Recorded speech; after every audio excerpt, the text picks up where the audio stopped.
What is Kafkaesque? The philosophy of Franz Kafka, absurdity and the self. Have you ever felt like the world was built for someone else and you're just passing through it? What if your quiet struggle, your unanswered questions, and your sense of alienation aren't signs of weakness, but signs that you are more awake than you realize? In this video, we explore the life and mind of Franz Kafka, not just as a writer, but as a mirror for our own emotional and existential battles. From suffocating family expectations to a life buried in bureaucracy, Kafka turned his inner pain into profound reflection. His world is not a fantasy.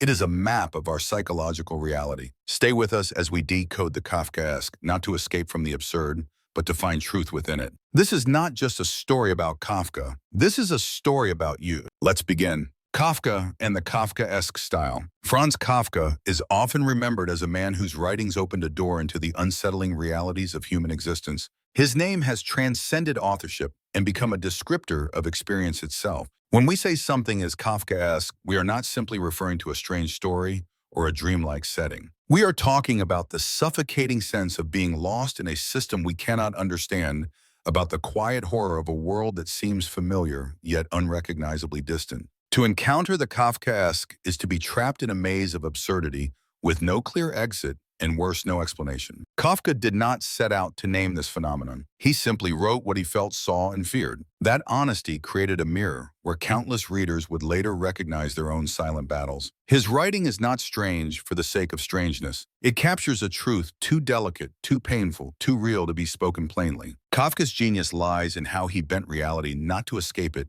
but to expose its fractures. To read Kafka is not just to observe absurdity, but to feel it under your skin. His stories do not provide answers. Instead, they ask questions we often avoid. What if the world truly doesn't make sense? What if the systems we trust are indifferent? And more hauntingly, what if no one is coming to save us? Yet in that confrontation lies a quiet invitation, not to despair, but to awaken. Kafka teaches us to look inward to understand that even when everything outside is chaos, clarity begins within. In that sense, Kafka is not just an author. He is a path through the fog.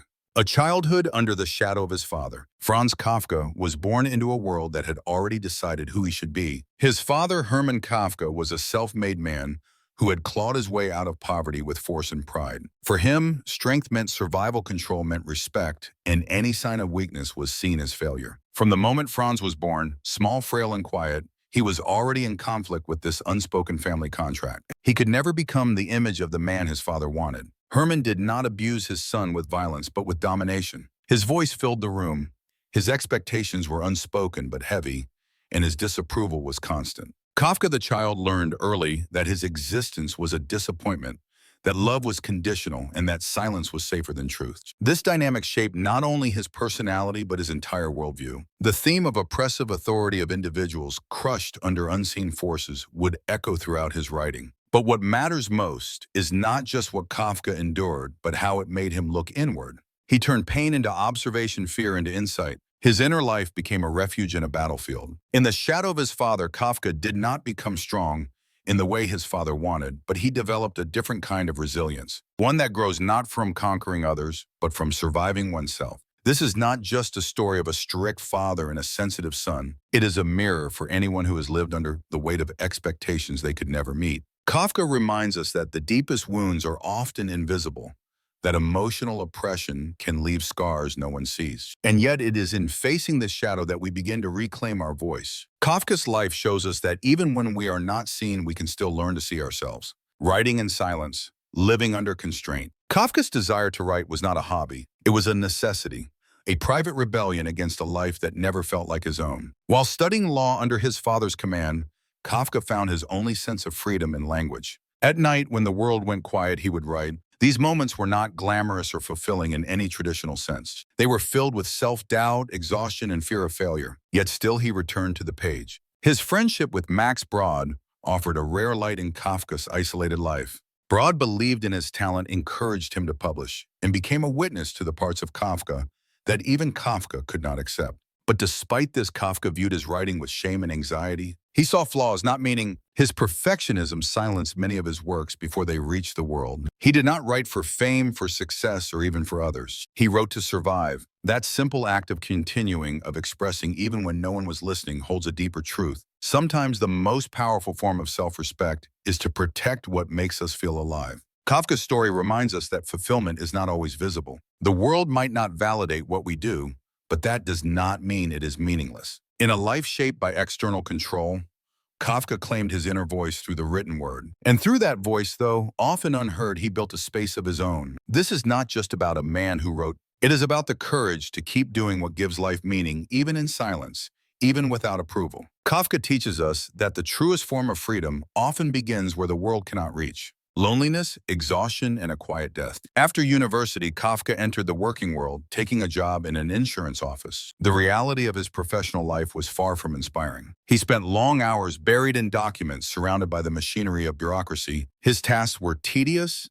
the system senseless, and his role insignificant. Yet he remained, not because he believed in the work, but because it offered him just enough structure to survive. The exhaustion of these days was not only physical, it was existential. Kafka was trapped in a life that seemed to stretch endlessly in one direction, without reward, without recognition. At night he still wrote, but his energy waned. Many of his most brilliant ideas were left unfinished, scattered in fragments. He doubted his voice, feared it was not worthy, and so he rarely published. The outside world knew little of the struggle within. He was quiet, polite, and seemingly ordinary. But beneath that calm surface, a storm raged. Kafka's solitude was not chosen but accepted. He felt alien even among others, disconnected from the pace and meaning of modern life. His final years were marked by illness. Tuberculosis consumed him slowly until he could no longer work.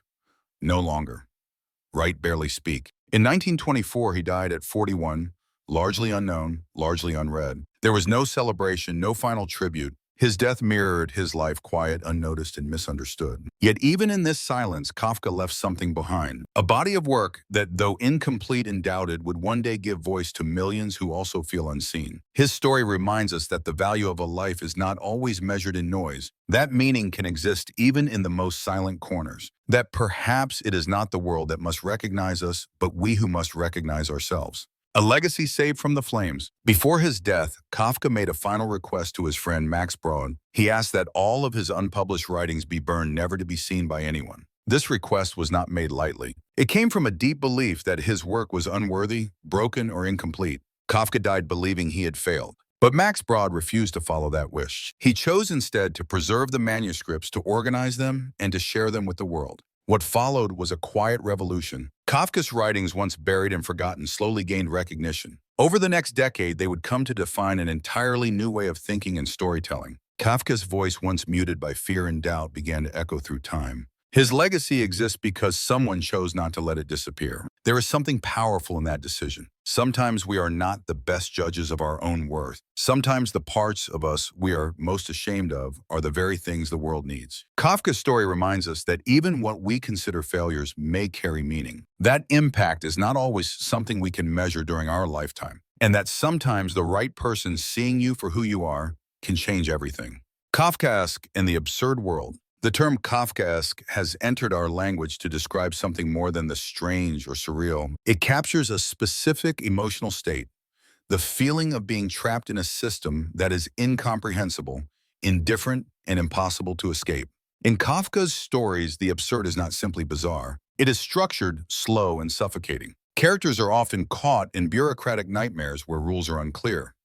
Outcomes are unjust and no one seems responsible. The most disturbing part is not that the characters suffer, but that no one explains why. In the trial, Joseph K. is arrested without knowing the charge. He is pulled into an endless legal process where answers are withheld and logic collapses. In the Metamorphosis, Gregor Samsa awakens as an insect, and rather than ask why, the story focuses on how he is treated as a burden. These stories reflect not only Kafka's personal alienation, but also a deeper critique of modern systems. We live in a world of paperwork, policies, and institutions that promise order, but often deliver confusion. Kafkaesque is what we feel when we try to make sense of that disorder and fail, but Kafka is not telling us to give up. His work invites us to ask why we feel this way, to notice how systems affect our mental state, and to recognize the quiet violence of invisibility. In naming the absurd, Kafka gives us a language to confront it. He does not resolve the chaos, but he helps us see it clearly. And sometimes clarity is the first step toward reclaiming our sense of control,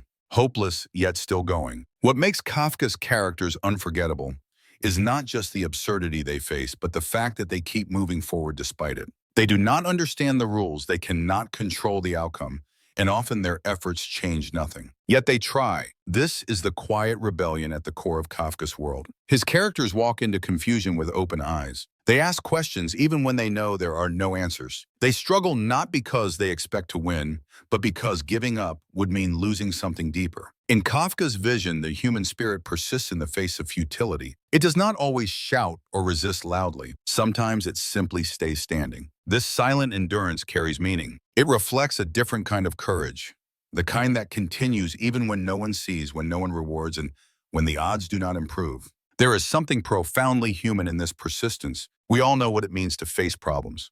We cannot fix systems, we cannot fight feelings we cannot name. Kafka's work speaks to that part of us which refuses to disappear. It tells us that dignity does not always come from success. It can come from the act of staying present in a reality we cannot control. His stories show us that resistance is not always dramatic. Sometimes it is just breathing, trying again, choosing not to vanish. And that in itself is a form of hope. Not the hope of easy answers or happy endings, but the hope that even in the darkest spaces, we still have the power to choose our next step. Healing through confrontation. Kafka's work offers no illusions, no happy resolutions, no comforting escape.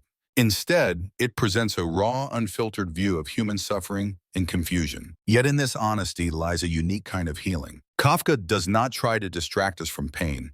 He leads us directly into it. He shows us the silent fears we carry, the absurdity we pretend not to see, the helplessness we try to deny. And in doing so, he validates our experience. There is comfort in knowing that the chaos we feel inside has been seen, named, and written. Kafka's stories do not cure anxiety, but they make it less lonely. They do not erase suffering, but they help us recognize its shape.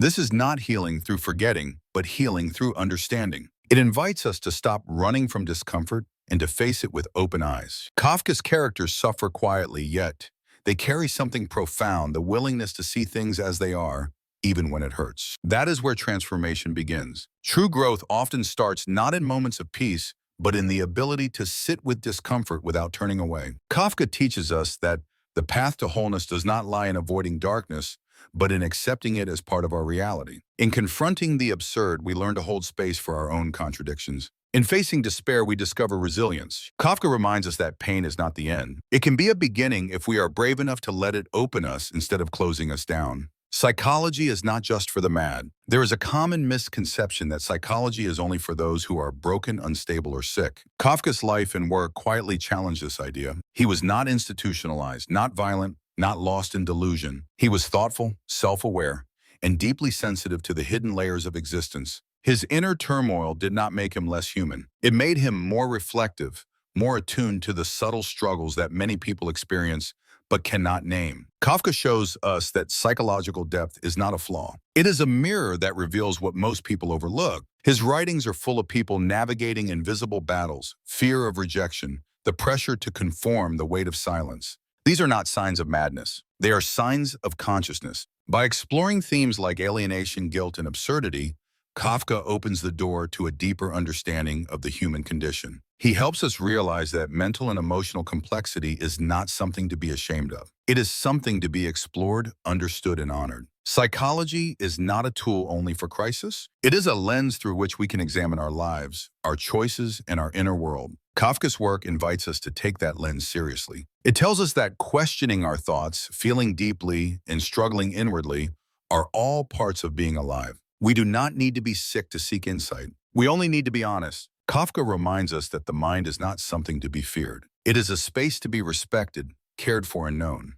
Kafka's story, a mirror of the inner self. Kafka's life is more than a biography. It is a mirror. His struggles with identity, worth, and meaning reflect challenges that many of us face silently. His fear of disappointing others, his sense of never being enough, his constant questioning of purpose, these are not unique to him. They are deeply human. When we read Kafka, we are not just learning about him. We are learning about ourselves. We see our own hesitation in his doubts, our own exhaustion in his silence. The Kafkaesque is not just an outer world. It is also an inner landscape.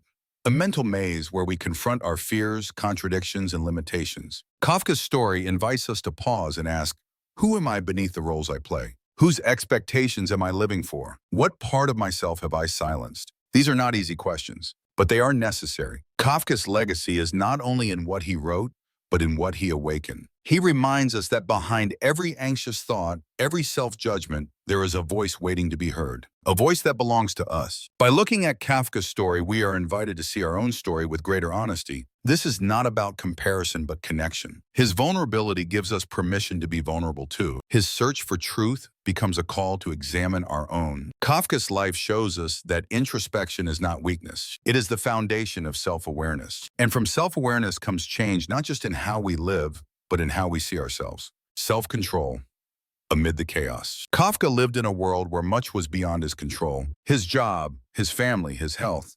Even the fate of his own writing often felt dictated by forces outside himself. And yet in the middle of this powerlessness, he made one quiet, consistent choice, he wrote. He wrote at night in sickness, in isolation, without reward or recognition. This act may seem small, but it holds a profound truth. When the external world is uncertain, self-control becomes an inner anchor. Kafka teaches us that we cannot always shape what happens to us, but we can shape how we respond. We may not escape the system, but we can decide how we carry ourselves within it. Writing was Kafka's form of resistance.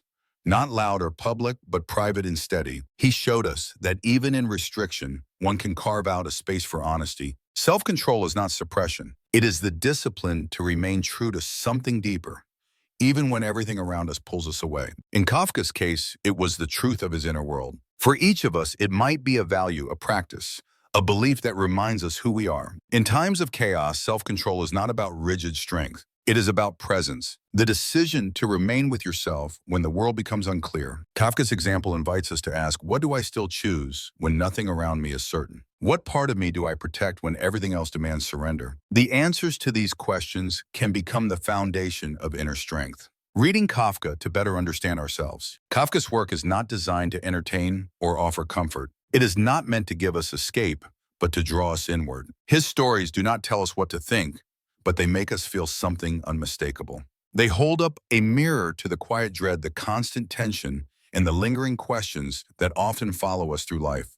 To read Kafka is to witness someone naming what we ourselves hesitate to admit, that our lives are not always rational, that we often act without knowing why, that the systems around us can feel cold, and the expectations placed upon us can be crushing. But by entering Kafka's world, we begin to see our own with sharper clarity. His writing is not just about absurdity. It is about truth hidden beneath the surface. In this way, Kafka does not distance us from reality. He brings us closer to it. And in doing so, he brings us closer to ourselves. Kafka's work encourages us to reflect, to question, and to look honestly at how we are living. His stories are uncomfortable, but they are honest. And in their honesty, there is a strange kind of peace. The peace that comes from recognizing we are not alone in our confusion, that others too have wandered through the fog. Kafka's legacy is not in providing answers, but in reminding us that the act of asking, the courage to search, and the willingness to feel deeply are all parts of being fully alive. In reading Kafka, we learn how to read ourselves. Kafka was not just a writer. He was a reminder. Franz Kafka did not live like a legend. He lived like many of us, doubting himself, questioning his worth, writing in the shadows and dying in silence. And yet it was that very silence that became one of the loudest echoes of the century through his words. Kafka did not leave us with easy answers. He left us with something more valuable, the ability to face the truth even when it is painful. He taught us that feeling lost does not mean being wrong, that not fitting into this world does not make us worthless, that self-questioning, the confusion, and even suffering are not signs of failure, but the beginning of awakening. Kafka was not just a writer, he was a reminder that no matter how absurd the world becomes, no matter how unseen we feel, the deepest truth remains the will to keep going and the courage to face ourselves. That is where freedom begins. And perhaps that is also where life truly begins again.